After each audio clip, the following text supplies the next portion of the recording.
Welcome back to The Rewind. I'm your host, Spencer Tracy. It's good to be back for episode 38. It's been a couple weeks since I dropped an episode. Last time I was here, I was on with my guy, Philip Hall, and we've been busy. The Menlo Park Legends collegiate season is rolling right now. Him and I have been on the call every pretty much Wednesdays, sometimes Thursdays, and we've had one Sunday game. So be sure to check us out. I had my first time going solo just this last Wednesday, so some fun things going on on my side life. Hopefully this is a good little escape wherever you may be listening to this, either on your drive, in between errands, doing some chores, whatever it is, cleaning the house, maybe just relaxing on a nice Tuesday afternoon, Wednesday afternoon. But wherever you are listening to the Rewind podcast, I hope you are all enjoying. We got some fun things to dig into. I'm going to touch on my Giants, kind of see where they're at situational wise. There's also been some hot topics surrounding the organization that I'm going to tackle a bit. I'm going to get into some performances that have really stood out to me, and that's how we'll probably end this show. I always say it's a quick one, it ends up being close to an hour. It's just easy to talk about the game right now. And then for all my World Cup soccer fans, don't come at me yet. I've got a really cool episode planned in the future with my future brother-in-law. And he's a major soccer guy, so we're going to talk all about the World Cup. It'll be after the group stage is complete, so we'll talk about the bracket, how teams are lined up, who's got the best matchups. We'll give you some nuggets on the US team and where they stand. So lots of fun stuff to do. But let's get into the sweets. Let's start with some of the latest Giants news. For those of you, I'm recording this on Tuesday, January 23rd. On Sunday, the Giants got swept. They lost 2-1 to the Marlins, and it ended in some controversy. It really wasn't the loss people were talking about. It was the end of that game, the ninth inning. The Giants were down 1. For those who don't remember, they were down 1 in the ninth inning. Rafael Devers grounded out a leadoff walk, putting the tying run at first base with nobody out. Now, Devers, not a very speedy guy. About 220, maybe a little bit more, but not known for his speed. He's very known for his power and his contact. That's where he provides. That's where he's an asset and where he provides value in the batting lineup. So he does run hard on the base paths, but not a guy who's going to steal bases. And so the Giants were like, "Hey, leadoff guy on. Let's get our fast guy. We have a fast guy on the bench specifically for this reason, named Jonah Cox, who he was recalled from Double-A. He stole 58 bases in the 2024 season and 2025 season between high and low A, and even last year in Double-A. So over those two seasons, he's hit 58, almost 60 stolen bases, which is that's a guy who can steal bags. So that's his job, and so they call his name to go over, and as he gets to first base, right when Devers would leave the bag and Cox would take over at first base, give him a little fist bump, go over to the dugout on the first base side where the Giants were. Devers is almost trying to persuade Cox to stay in the dugout and like, hey, I've got this, don't take me out. And you know what? In different levels, that's been the case. Growing up, there's this rule where you can run for the catcher if there's 2 outs.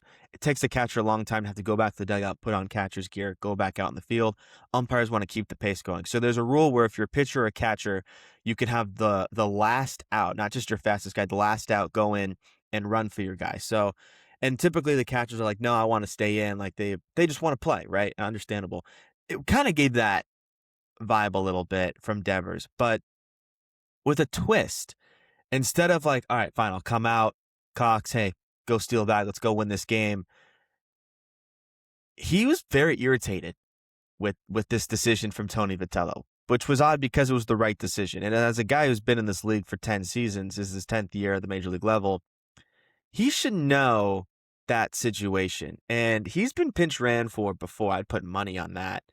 And in a one-run game, you've got Young Hoo Lee's on an absolute tear, and then Willy Adames to follow, who's definitely an extra base hit guy, so he can get Cox to score on an extra base hit. Big outfield in Miami. And so you'd think like this is the right move. very upset. He goes into he yells something into his helmet, probably not like, good move. Yes. Yes. Good move. We got some speed on the bases. It's not going to be that, right? It was definitely frustration. And he even went into the dugout, and guys will usually pick him up. Like after a guy puts a sack bunt down, hey, you got out, but you did your job, right? Way to get on for us. Put the tying run on base. Good job. Give him some fist bumps. Jace Tingler, the bench coach, like an experienced manager. That was one of the reasons he was the bench coach alongside Tony Vitello, was on the other end of the dugout where Devers was coming in, closer to the first base, rather than with the closer to home plate. And he goes to like give him the typical slap on the butt that baseball players do. And he very obviously like he's trying to avoid a tag running to a base. Like just kind of swipes, just kind of moves his hips to the right, to the other side, and avoids the good job from Tingler. And that was just made everything way worse. Like you could tell, upset, fine, which is weird because your team is struggling. You were acquired. You're you're the highest paid player on this team. You could, I mean, I would say like Adames or Chapman are like the leaders of the group, but I would think he's got to be like one of the top guys. I mean, Webb's always in the Cy Young race. He's also one of the leaders on this team. So I don't know if I can call him, but he's like the vet. He's supposed to be like the guy, the 3-hitter. This is the most dangerous hitter in the lineup every given day. This should be the guy. And you just grind out a leadoff walk. Like, you should be pumped. Like, great job. Your team's struggling. We need wins. And you did your job. Get on base. You're the tying run. You got on base. You set it up for your teammate to bring it home. Team sport. And you're given this attitude. Devers is acting like he had the ability to steal second base. The last time Devers stole a base was May 8th of last year, versus Texas, as a Red Sox. The last time he attempted to steal a base was 8 days later on May 16th, where he was caught stealing. This guy is not a base-stealing threat, and that's what you wanted to do. I already mentioned Cox. He's got 2 stolen bases this season, just 15 games. And a lot of those games, he's come on as a pinch runner, and it's been like 2 outs in the 9th inning, and he's on second base. Not really a stolen base situation. So some of those games, he's not really in stolen base situations, or he didn't get on base in that game that he played in. But the 58 stolen bags in 24 and 25 show that he can run, and not only can he run, he has the ability to get a good jump and knows what it takes to steal bags. So those are 2 different things: a steal and speed. Because you got to get the timing down from the pitcher and everything. So just really bizarre. The last team this team's already got this negative spiral disaster kind of fog around them all season long. And it's every little bit of detail you can. And with the rookie manager at the step, it's just more like this team doesn't know what they're doing. This team doesn't know what they're doing. And it's just a tough look for the organization. And it really goes back to all the narratives surrounding Devers and the whole relationship between the Red Sox and Devers when they signed him to this massive contract, over $300 million for 10 years. And then a couple years later, they sign Alex Bregman without telling him and tell him to go play first base. He gets all upset about that. Then he's going to go DH. Eventually, they trade him.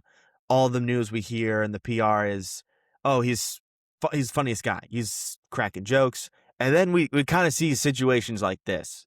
And you just can't show up your manager like that.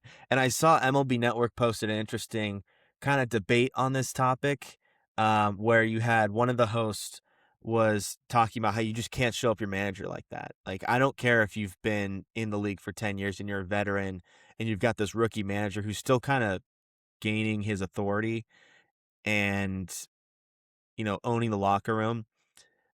But that's just so disrespectful. And he's your boss. Your manager's your boss. And you got to have that good relationship because he's an important part of this. Devers is an important part of this team. Like, he went out, they gave up 2 really good prospects for him, and they're both excelling in other organizations to provide championship contender value to this team. And then the other argument was they brought in a guest, and he said that it was like, what's the difference between that and a starting pitcher being on the mound who's being taken out of the game late? You'll see a manager go in. Usually, if it's a mound visit, it's a pitching coach, and the pitching coach will talk game strategy, whatever. When the manager comes out, that's when you know, hey, you're done for the day. And you'll see a longer mound visit for the manager is typically the pitcher is trying to plead his case. Hey, let me go with this guy. Let me finish this inning. Here, I'm gonna do. I still got something in the tank. Just give me one more hitter. Give me another hit, and then pull me or something. Like, believe in me. And he thought it was the same thing. And I just don't, I understand where he's coming from, but I just don't see it that way, because you've got Devers is like, a pitcher has control over what's going to happen, you know? Like, I get, like, you know, let's say Logan Webb, for example. He's like in the 7th inning and he gives up a leadoff walk in a 1-run game, and they go get him because they want to get a lefty on a lefty, you know, left-handed hitter coming up. And you think, okay, that makes sense, right? But you got Webb, who's going to plead his case. He's got, hey, I can go. Webb has made 3 straight starts now, where he's gone 7+ innings, 2 of which he's gone 8 or more. So he's got this. He's also led the league in innings pitched, I think, the last 3 years, or at least the last 2 years. Like, he's goes deep into games. He's got this for him. It's not like they're pinch running Devers like Jonah Cox got on, and he's been playing for, you know, he hasn't had a day off in a while, and they had, you know, a long flight the night before, you know, the time zone's off. They had some rain delays a couple games earlier, and they're just trying to get some fresh legs in there. That's not the case at all. Logan Webb's proved that, whereas Devers, as I mentioned, he hasn't even offered to steal a base since the middle of May of last year. That's over a year ago. Even attempted to steal a base. And injuries aren't what's skewing that data. It's just flat out not his game. And so I don't understand how you increase your win percentage by putting speed on the base paths. It's just very different. It's out of his control. You need him to get into scoring position for your team to knock him in, for your other hitters to knock him in. So I think that was just a bad. I see what he's getting at with that comparison, but I think that was just a bad comparison, and it just didn't match up. The last thing I'll touch on with this is there was also some talk about how he didn't even attempt to steal the bag. I mean, there was like 4 pitches after this whole sequence, and you know, they had Lee, a left-handed hitter up, which means with the first baseman holding Cox at first base and the second baseman playing over to play double play depth, you open up that gap, and a stolen base attempt would close it, because then you'd have first base playing more in a standard position, whereas him holding the runner at first base leaves that right side open. So that opens up the opportunity for Lee to kind of roll one to the right side and have it squeak through. Plus, with that big outfield and Cox's speed, Lee is very capable of going gap to gap or line to line, and that could easily score Cox as well. So it was also just 4 pitches. Like, I wouldn't look too far into it in that sense of they did all of that and they didn't even steal. Like, they should have just kept Devers on at that point. You got it. Devers is not scoring on an extra base hit. I really don't think he is, with how fast that outfield is. Even if it's big, a legs like Cox, that would score him in that situation. So that's really my take on that matter. I really think it's blown out of proportion. I think Devers needs to be a little bit more of a grown-up, more of like a leader in that clubhouse, like he's stated. So that was disappointing to see. But let's move on to the Giants. Where do they stand here? Obviously a very disappointing season. So let's talk buyers or sellers. Already talked about trade destinations for some of these players, but I want to break down like chances of being traded, why that is, and their kind of tenure with the team, what the situation stands as the Giants are sellers. Because I've been talking a lot about this with some of my friends and family, and because it's a very interesting topic. It's very there's the easier answer of, you know, who should get traded, just get rid of them, and then there's the harder answer of like, okay, but the reasons we don't want them is kind of the same reasons why another team wouldn't want them. And so to bridge that gap, you have to, you know, take on some money, or you won't get as good as of a return. So the name appeal isn't always equivalent to, like, other teams have all this data as well and more, and they also value players differently than other organizations and other media outlets do too. So that's where it gets a little wonky. But let's start. Let's start with the guys that were recently put on the trade block. You have Rafael Devers, Willy Adames, Matt Chapman, Luis Arraez, and Robbie Ray were the big names listed that the Giants are looking to shop or trade. Why isn't Talon Malley on this list? No one wants that guy right now. That's why he's playing. If you're going to be pissed about this guy coming back from the IL and he's playing more than he should, season's pretty much over. Who cares?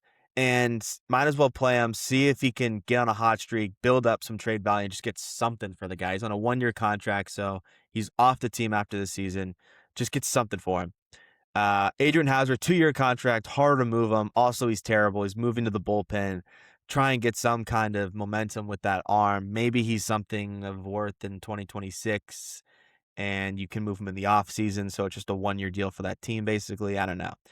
That's a whole other thing. Let's dig into these players. I'm going to start with Rafael Devers. We've already been talking about him. He signed a 10-year, $313 million contract in 2023 with the Red Sox. Huge deal, right? He's owed $28.5 million through 2033, making him a free agent in 2024. Disappointing tenure with the Giants. Went out and acquired him, gave up our top pitching prospect, Kyle Harrison, who's been nails in Milwaukee, and a great outfield first-round pick by the Giants. James Tibbs, who unfortunately went to the Dodgers. He's absolutely been crushing it out there. But Devers with the Giants, 167 games, 2.4 WAR, 31 home runs, 87 RBIs, just a 773 OPS. Just not what you want. You want this guy to be in the 9s, high 8s. Like, you want this guy to be one of the best left-handed hitters in baseball because he has that. He's proven that. He's proven to be like a 280 hitter with 30-plus bombs. 100 RBI guy. He hasn't even done that in a full season. Just disappointing. Just really disappointing. The defense has gotten better, so he hasn't been a liability in that sense, which is a positive, and that has some value to it. But like, the offensive numbers aren't great, and to go with it, he's owed $28.5 million, nearly $30 million for the next 5 seasons. And like, what team? Like, if you're a team that needs a big bat, like, what team's taking that? You could argue, like, what team needs a first baseman or a third baseman? But Devers hasn't proved he's the defensive asset at third base. He's only proved that at first base. So it's now, okay, who has a DH spot that's open, which a lot of teams like that as the chance to be creative with their lineup, give rest days to some of their guys, right? They don't like to have a guy who's just going to be the DH, like a Kyle Schwarber or a Shohei Ohtani when he's not pitching. They like that to be open so they can be flexible. Like, the Giants are going to see that issue. They like that with Casey Schmidt. Move him to DH, be a little flexible. Maybe Heliot Ramos wants to DH. They like to have that flexibility. So some teams don't want to give that up. And especially to a guy who they're going to have to pay nearly $30 million and is hitting 240 on the year. Or, 240 over the last 170 games almost. So that's where it gets really tough and a trade gets complicated, and the whole saga with the pinch runner crap is like, just get him off the team. But then if you do move him, teams are going to be like, you're going to have to take some of that money. So you're going to have to eat, man, like half the contract. The more money you eat, the more you can get in return. But that's also more money that's just going to be on the table through 2033. So it's just going to be really hard to move this guy. And if we do move him, the prospect return, I can't imagine, is going to be anything special. It's not going to be anything near as good as what we gave up for him with Kyle Harrison and James Tibbs. And I think that's going to be frustrating for people because they still view Devers as this guy who we acquired, and that capability and that power in the middle of the order and in the top of the order, and the names we're going to get from are just going to be underwhelming, which is going to be frustrating. So I think that's just the reality of it, is just biting the bullet. Let's move on to Adames. Adames was a internal signing, so he's a little bit more of our own fault. We signed him for a 7-year contract, $182 million in just this last offseason in 2025. He's only getting paid $13 million right now, and this is what jumps off the page here. Next season, he's going to get paid 31, so he's going to almost double his salary, more than double his salary, and he's going to get paid $31 million throughout the 2031 season, where he hits free agency in 2032 again. So another guy who's going to get paid more after next season. So teams are going to be like, hey, if we're going to take on this contract and all this guaranteed all these years with no opt-outs, we're going to need some money back. You're going to need to pay some of that. So it's very easy to say, just get Devers off this team, Adames, play the young kids. All of a sudden, all of this kind of adds up, right? Let's say you take a 15 of Devers is $28.5 million. And then teams are like, hey, we want you to take about half of Adames' salary, right? A third of it, $10 million. Like, I don't know, you're still paying him $21 million. Like, that's still a good amount of money. Let's say, let's call it 10. Now you're paying Devers 15 to play for another team, and Adames 10 or 15 to play for another team. That's gonna get you like 25, 30 mil right there of just an extra player, of like a big extra player contract for guys that are not going to play through 2033, or sorry, through 2030 at least, 2031. So for the next 4 years, you're paying that money. And then if you want to move Matt Chapman, who's another guy who's getting paid 25 plus, you're going to have to, pay at least probably 10 million of that, maybe more. That, all depends on the return in the negotiations. I'm just kind of shooting blind bullets here. Now you're up above 30 million in just dead money. And that's just so much dead money there, where it's like, at that point, what's your team looking like? Right? Arraez has to be gone. We'll get to him in a second. Arraez has to be gone. This is where it gets really, this is the point I really want to make with these three guys. It's so easy to just get rid of them. They've been bad contracts. Just get the contracts off just get them off the team. Let the young guys play. Who are you calling up that's going to start playing shortstop for this team? It's looking like Christian Koss. Or do you want Casey Schmidt to play? I don't want to hear the Gavin Klein. Just bring him up. Let's start him. Start his clock now. Horrible idea. I mean, this is the problem that we made with, Wade Meckler, calling him up too early. Joey Bart, calling him up too early. Marco Luciano, calling him up too early. Trying to get him going and get him the MLB reps. Some guys just need time to develop, and you got to be careful with that. So, and then at that point, I think you just got to move on from Logan Webb, which won't happen wisely. Because if you're going to have all this dead money, it makes it harder to add players because you're still playing these guys that aren't even on your team, but you have to fill positions. You have to fill out 9 guys to play every day. So our minor league system's great, but they're so low. I mean, these international guys that we got, Gonzalez and Hernandez, I believe, they're not even 19 yet. They're barely 18, 17 years old. They still have time. Johnny Level, I don't even think is 20 yet. He's just got called up to low A. So he's still got double A, triple A to go through. So our diamonds are still developing, and they still won't get here until about 2030, which is when all these contracts are pretty much up.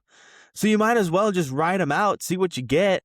I mean, punt on the year, but don't punt on the next 5 years and just have dead money. Like, you're wishing to solve a present problem that's going to have a serious effect over the next 4 years. Like, that's not what this organization does. It just doesn't make sense. So I would be really surprised if Devers and Adames are wearing new jerseys by the end of July. I think Chapman is a little bit more possible, given he's signed through 2030 and he's a free agent then. 25 million is a little bit more playable, right? He's the cheaper of the other contracts. Devers and Adames are closer to 30. So you could get away with that. Plus, Chapman's not having a bad year this year. 2.8 WAR. He's hitting around 250, 767 OPS. The defense is still there, so he can tap into that power given the right ballpark. I know New York is mocked for him as a trade destination. Maybe even the Nationals if they want to try and push, because they also have the ability to spend that money. So that's where it gets interesting. But that's kind of my take on those big three. Let's take a quick break, and then we'll dive into Luis Arraez and Robbie Ray. All right, welcome back. We're going to finish talking Giants at selling at the deadline, and then I want to get into some Young-Hoo Lee stuff as well. Let's talk about the guys who are most likely to get dealt because they're on their last year of their contract. It was free agents at the end of the season. That's Luis Arraez and Robbie Ray. Teams like these deals because they can go out and acquire these assets, help them make this push, and then they're off the books at the end of the year, and they can kind of regroup. They can maybe some guys resign, other guys typically go out and explore other guys. But they kind of help just get more strength, just kind of bolster the roster to make a push that and fill in some areas of need via maybe injuries or guys were struggling. So that's typically why teams like that. But they don't want to be tied down to these guys for a while because at the end of the day, they didn't choose these contracts, so they might not like it. They may like it, but in this case, these guys are on expiring contracts. That's Luis Arraez and Robbie Ray. Let's start with Luis Arraez. Just an exceptional season from Luis Arraez. This one's going to hurt the most to let go.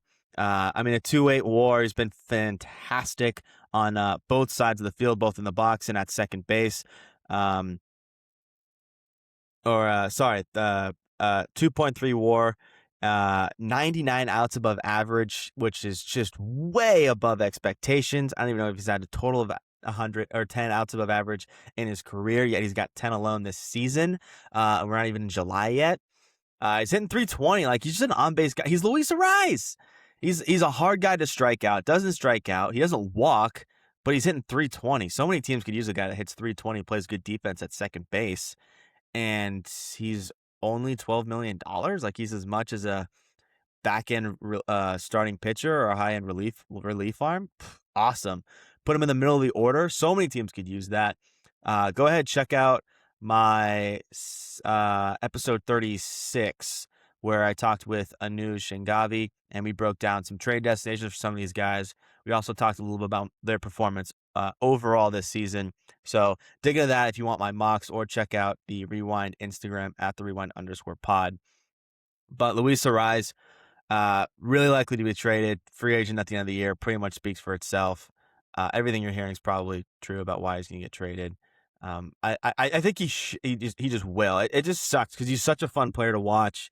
He's such a good duo up the middle with Adames, and it's just a fun story, right? He bet on himself. He passed up on a lot of multi-year deals with other teams to DH or play first base, but he bet on himself to play a strong defense at second base, and he won it. Like, he's been one of the best defensive second basemen, if not the best, probably behind JJ Weatherholt, the rookie in St. Louis. So props to him. Just a really great story, and a guy that deserves a long-term contract next season, and hopefully earns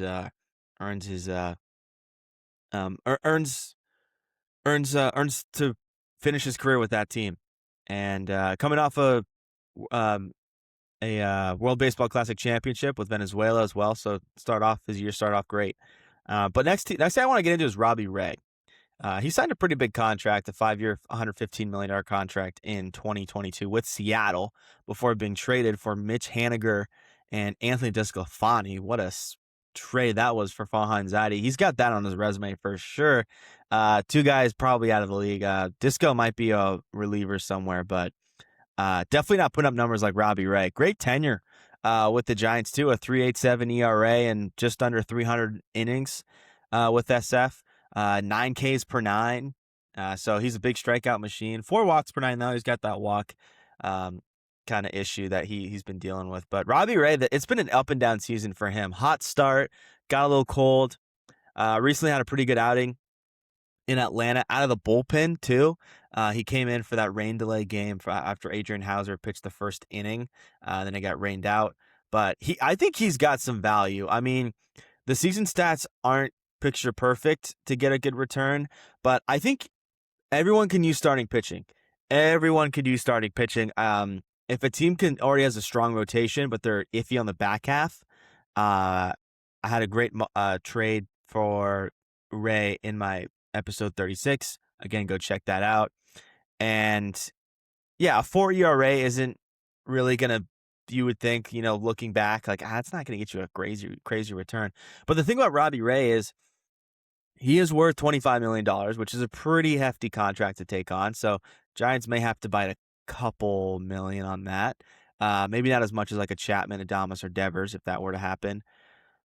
But he's got the ability to take over a game, go 6 strong, 1 or 2 run runs. Like he can take over a game, and that's really valuable to create some depth in the second half of your season, especially if you're dealing with some injuries and you need him to fill in for some injury guys.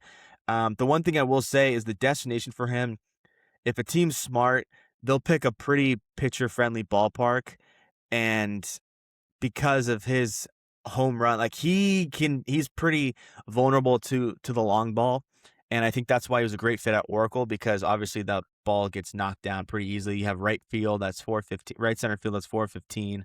It's just tough to hit the ball at the ballpark there, and he really took advantage of that, and that helped him get to a 3.8 ERA, which I think he's capable of finishing the year with. So he's a guy that I think a lot of teams are looking at.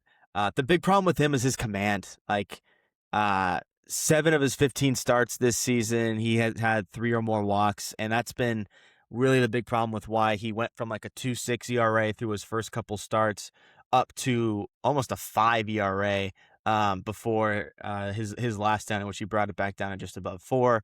But he's had 3 games where he's gone 4 walks. He had a game where he had 7 walks, another game with 5. So just that command. And then it's just tough because you put your team in a stressful spot. You've probably given up a handful of runs at that point, and you're into like the 3rd or 4th inning with like 70 plus pitches, which is just like knocking on the door to be taken out of the game any moment now. So it's tough on your team, but I really think he can thrive given the right spot, and he can provide some real depth. Veteran arm, you can trust him. So I think that's a name that I would really expect to get moved as well. You could see Ray packaged with another one of those big contracts, and maybe a team likes that. They bet on like a Chapman, and then they also get the pitching depth from Ray. And then maybe instead of getting 1 or 2 like kind of flyer prospects, you can get a pretty decent prospect too for that, because you're giving them 2 pretty valuable, a bat and an arm. So that could be interesting to see that kind of comparing. Even with Arraez, right? 2 1-year deals, you can get a really good return from that.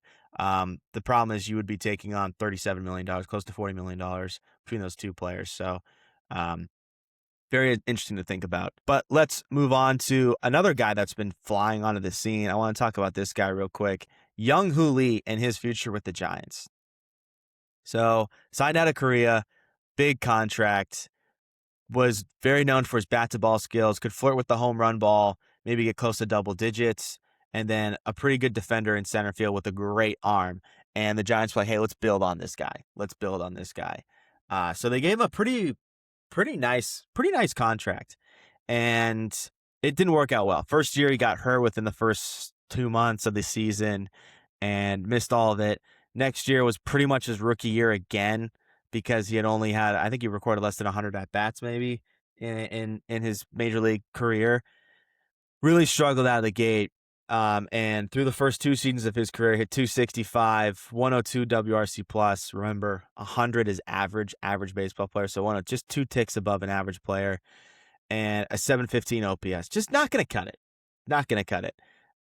However, another kind of slowish start to the season, this season, and he went on the IL and missed some time, comes back, and just looks like a perennial all-star.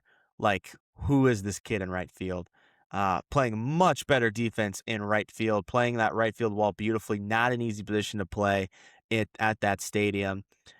Fantastic arm, too. So holding runners to their given bases on hits, limiting them to advancing. And since May 29th, he's first in MLB with a 452 average. That's no joke.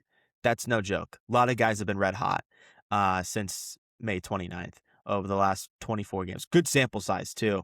A 1,000 OPS, that's second among NL outfielders, only behind Pete Crow Armstrong, who's on an absolute tear right now. And that all started with the Giants, too, which is unfortunate. But I mean, he's looked like one of the better hitters in baseball alongside Bryce Eldridge, his teammate. So now we're getting all these narratives like, let's build around this guy. This is the guy that we signed. Let's go. Let's go. And I want to hit the brakes there for a second because there's two sides to this. You could say, you know what? This is his third season, technically his second full season.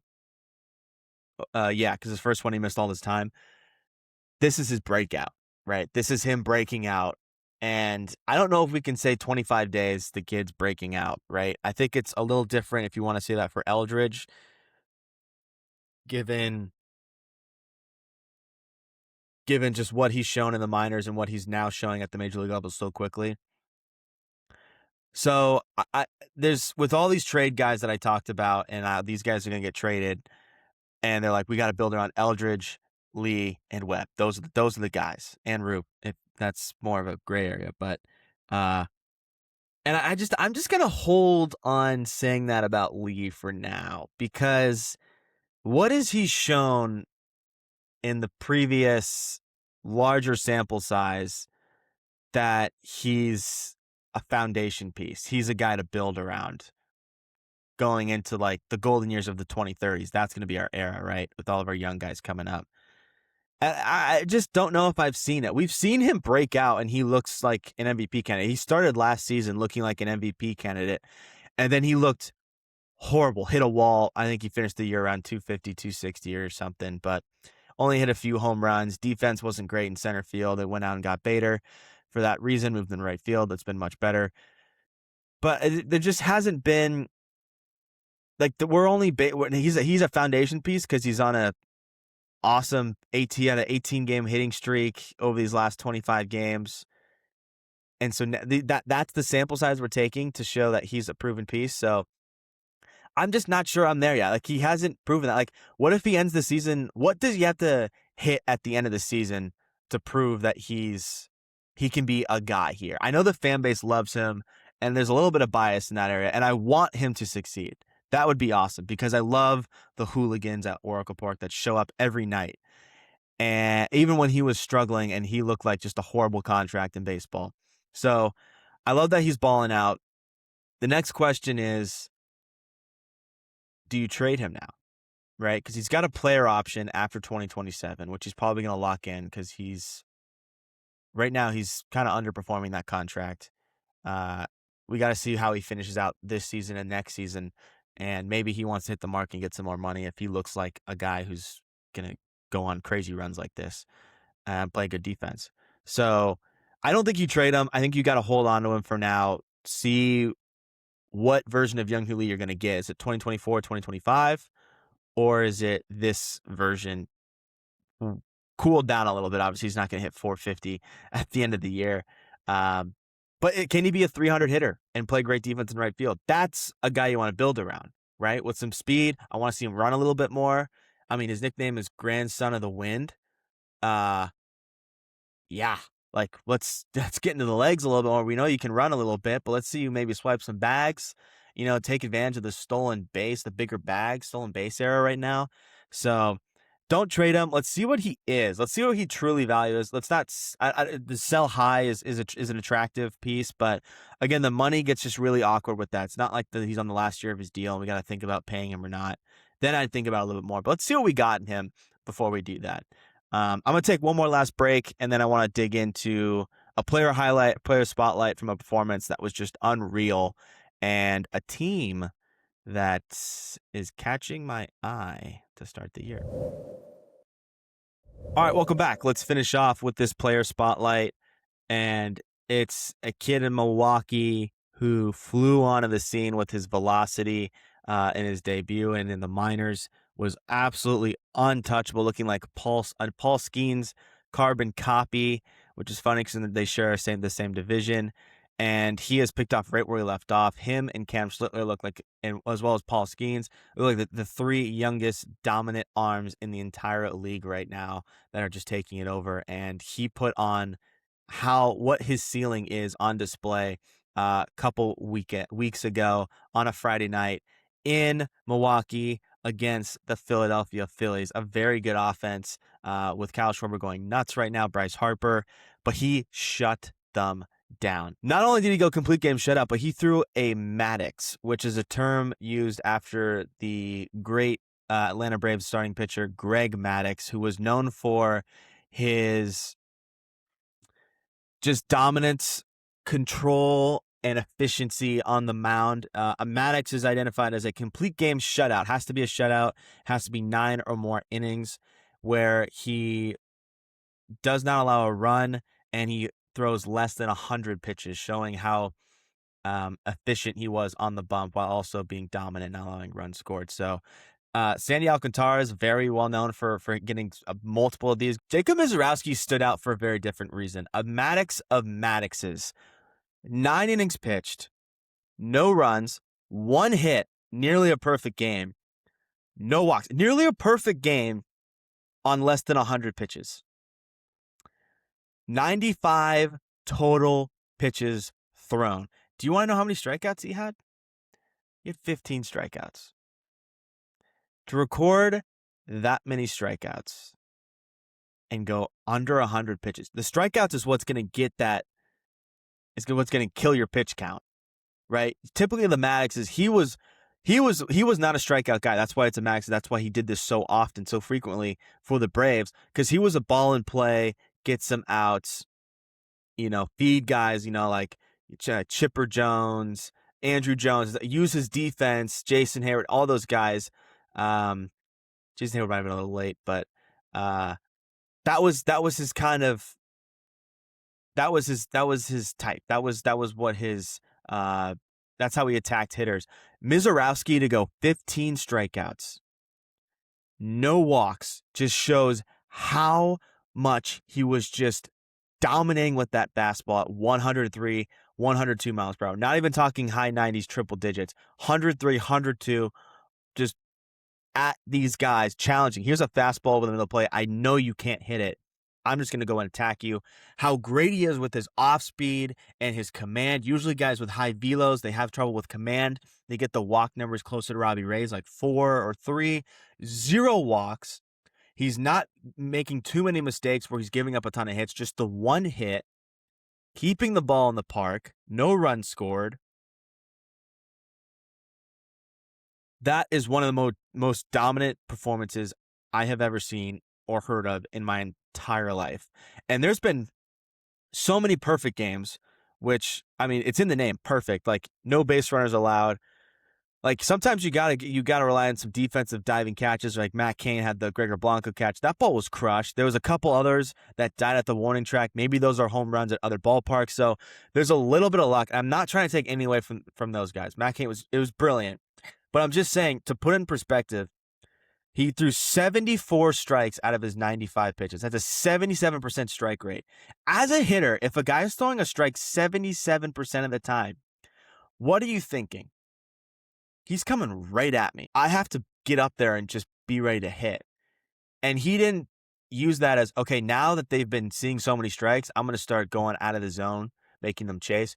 He stayed right at there. You can't be throwing too many chase pitches if you're going to throw 77% strikes.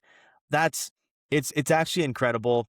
If you're listening to this and you're a pitcher, you understand how difficult it is to throw that high of a strike rate, 77% in that strike zone, and to go that deep in the game with that consistent with your stuff, not walk anyone, not make any mistakes, only allowing 1 hit, and just flat out just throwing a complete game is ridiculous in itself.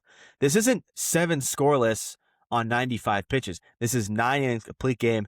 Just absolutely unreal.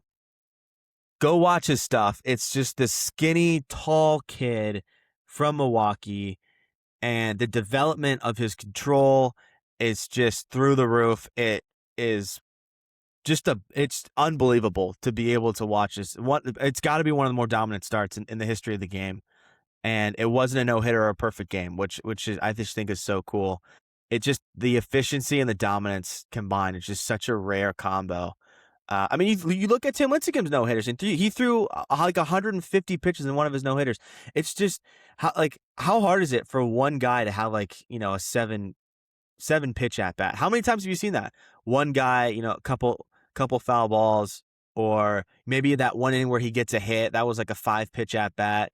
Next guy, like, it's not very, it's really easy to run into those innings that kind of snowball. And it's just, he was just in such a rhythm that was just couldn't be taken out of. He was just in the zone. So I really just wanted to shout that out. Jacob Misiorowski of the Milwaukee Brewers. I want to wrap up with this. This is gonna be fun. Let's see if you can guess this team. This team has lost 90+ games ever since their World Series victory in 2019. They traded a future ace in the offseason. They hired the youngest manager in MLB history since 1972 at 33 years old. This is a kid. How many baseball players are still playing at 33 or older and still playing at a high level? It's a weird team, though, because despite those moves, they have a team worst 4.59 ERA. That's 25th in the majors. They're 17-22 at home, so they're not pitching well. They're giving up almost 6 runs a game.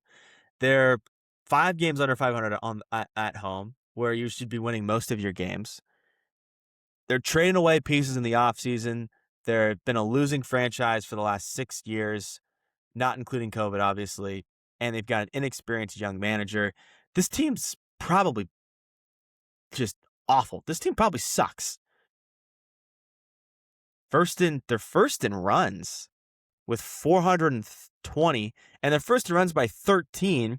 They're second in the National League in home runs, only behind the Los Angeles Dodgers with 103 home runs. Despite their 17-22 home record, they're 24-16 on the road. They've got 2 perennial All-Stars, and both of them are under 25 or under. And they're both top 10 in WAR and WRC Plus in the National League. With that being said, they're young and inexperienced, but they have an identity around these 2 perennial All-Stars, kind of similar to the Marlins. They're fast. They're third in stolen bases with 80, which is 1 behind first place and about 1 behind second place, 8 behind first place.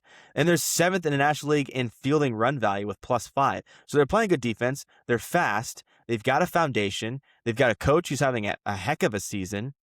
Their player development is on the fast track. They turned Curtis Mead into a near 800 OPS player with a walk rate that's almost matches his strikeout rate. And they developed the power of one of their future stars who came up as a contact speed threat, but now is just an absolute lock for 20+ home runs each season. Oh, guess what? They're tied for the third wildcard spot at 41-38. Ladies and gentlemen, the Washington Nationals are here for the first time since raising the trophy in 2019 after a Game 7 win in Houston. They are here to stay. They have rebuilt. They have made the trades. They have said goodbye to multiple superstars in this organization. They have they haven't won every single trade, every prospect they've acquired.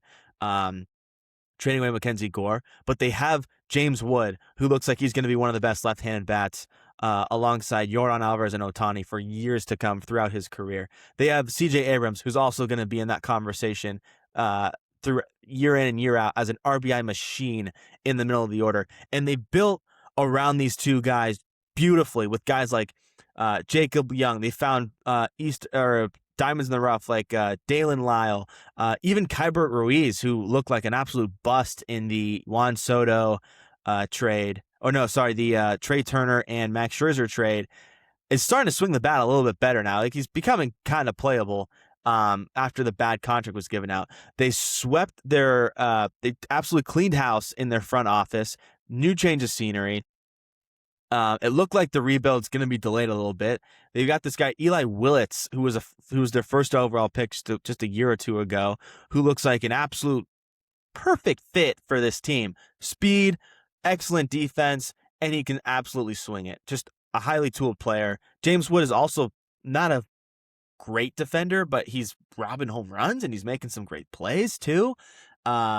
You can't, he's a tall guy, so even if you want to beat him inside and force those long arms to try and jam his bat, he's so good at getting his hands inside. He loves hitting the ball in the left field. He doesn't even like pulling the ball. It's even hard for him to hit an inside pitch and pull it because he just wants to go to left field so bad. They've just done a great job of building speed around these guys who are just RBI and power threats like Abrams and Wood. And they're figuring out the pitching spot. I know they have a tough ERA right now, but they've got some decent guys. Foster Griffin is on a streak right now. Cade Cavalli looks like a pretty solid piece. Like, let's see where this goes. Nothing to lose. We'll see if they buy or not at the deadline. I'm not sure if they're ready yet. They have a really good division ahead of them. The Phillies look really good. They're back figuring it out. They've got Atlanta, who looks really good right now, and they're only going to get healthier with their starting pitching too, and kind of keep going. It's a tough National League. You got the Dodgers. The NL Central is pretty competitive. Some of those teams might buy. The Brewers are going to be the Brewers. So it's going to be tough to compete. They're just not ready yet in that capacity. But man, dude, like Washington, be excited.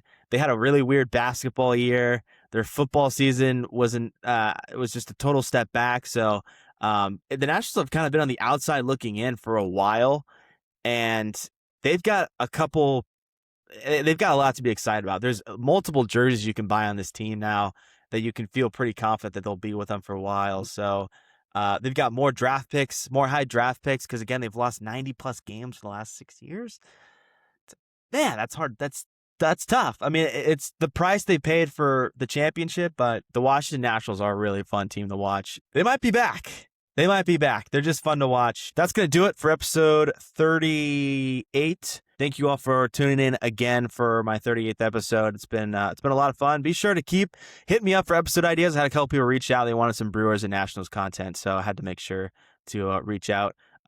Be on the lookout for my Twitter, Instagram, and the Rewind's Instagram at the Rewind_pod, or my Twitter, Spencer J Tracy TRACY 19 on Twitter for updates on my broadcast. It's been really fun. Get to hear me call live games. I'm on the color with Philip Paul on the call, and every now and then I get I'm solo on doing play-by-play by myself. So it's been a ton of fun to do that. Really appreciate if you check it out. Always trying to improve my live content and being live on air behind the mic.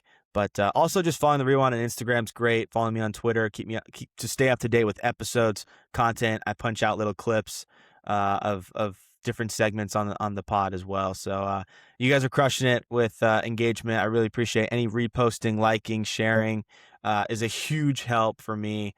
And if you guys want me to talk about anything, most of you guys have my number or contact. If not, comment section, I'm always checking that, making sure I'm up to date with everyone's takes. But that's what we're about, the Rewind. So thank you all for listening, and I will see you on the next episode of the Rewind for episode 39.